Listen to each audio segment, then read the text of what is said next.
Hello, hello, hello. Leslie here. And we are heading straight in. Actually, we've already started the holiday season. So many holiday gatherings this time of year. And that means family. And often that means going home to family or going to someone else's house.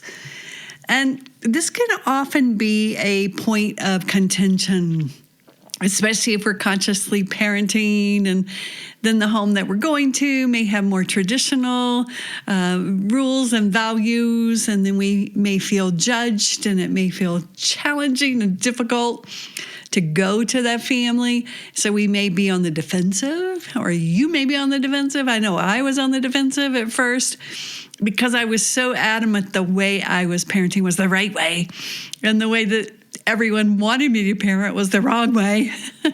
So I got very polarized into actually taking myself and my child into my family's home and trying to make them wrong, instead of recognizing that we had different values.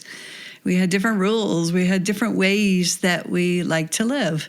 And this goes both ways. You know, it was very hard for me to shift into that because often I felt so judged and criticized by others for the way that I was choosing to parent, and those had to do with my high values.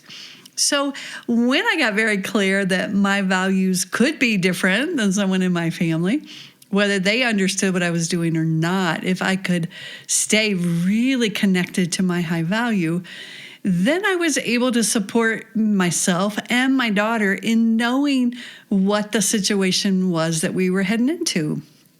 And that looked like, you know, if manners were really important, and they were in my family, and I didn't really go for manners that much in my home. Like, we didn't sit down at the table. I mean, I taught her manners, but we didn't go over it, and we weren't rigid about it. But in my family, manners were really important, especially at special events at some of my family's homes. So instead of going in there and my daughter, you know, being all over the place like she is, like at our house, which is normal and which is we both connected with, I let her know what was expected of her in my family's home. Now, I want you just to know that. So instead of taking her in and just, you know, she's just how she is, and then fighting with everyone when everyone thought she was a little heathen or whatever, I explained to her where we were going, what the values were in the family, what the rules were, what the expectations were. And this wasn't in a way that meant that she had to live into those, but she did live into those because she loved my family. And she saw it as an act of love for them, instead of feeling like it was something against her, like she couldn't be who she is. It was just like when she went to school. She went to school for the social, and yet the school had certain expectations of how she would show up as a student and the grades that she would make and being on time. Those things were vital for us at home. You know, she had much more freedom to be however she was. And so that she didn't live in that kind of environment, but she wanted to go to school for their social connections. And so, of course, it would be, I felt it would be not okay inside of me to send her to school without giving her the lay of the land. That's what I like to say. And the lay of the land doesn't mean it's right or wrong. It's just the lay of the land. Just like when you learn to drive, you know, you don't just get to drive through red lights and drive as fast as you want, because there's all these different people in the world and we all have to work together.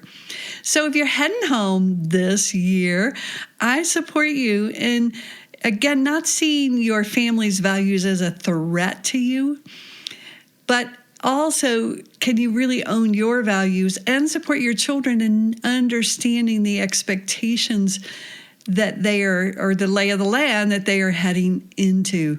and what might happen if they decide not to live into that lay of the land. Just so they know this isn't an emotional thing, and it feels so emotional with our family, especially when our values differ from our families. But you can still hold on to your values. You can still believe in yourself. You don't have to throw your kids under the bus, right? Or throw your family under the bus. You can really sit down, practically talk about what the lay of the land is, what the environment is that you'll all be entering, what the expectations are, and then talk about, why they have that's their values. That is their love language, we will say, of how they see the world. And then give your children the chance to show up. Like I say, my daughter was happy to do that for my sister because she loved her. But she didn't feel she was bad or wrong if she chose not to. All right, lovies? So I hope you have a fabulous time going home. Yeah, always shoot me an email, Leslie@purejoyparenting.com, if you have other questions. And have a fabulous holiday season this year.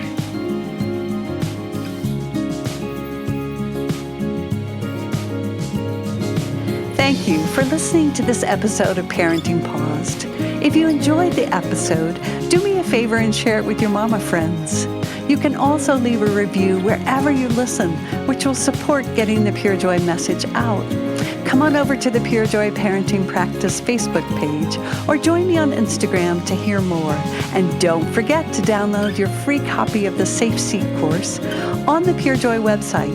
And while there, check out the offerings page to go deeper in the Pure Joy work.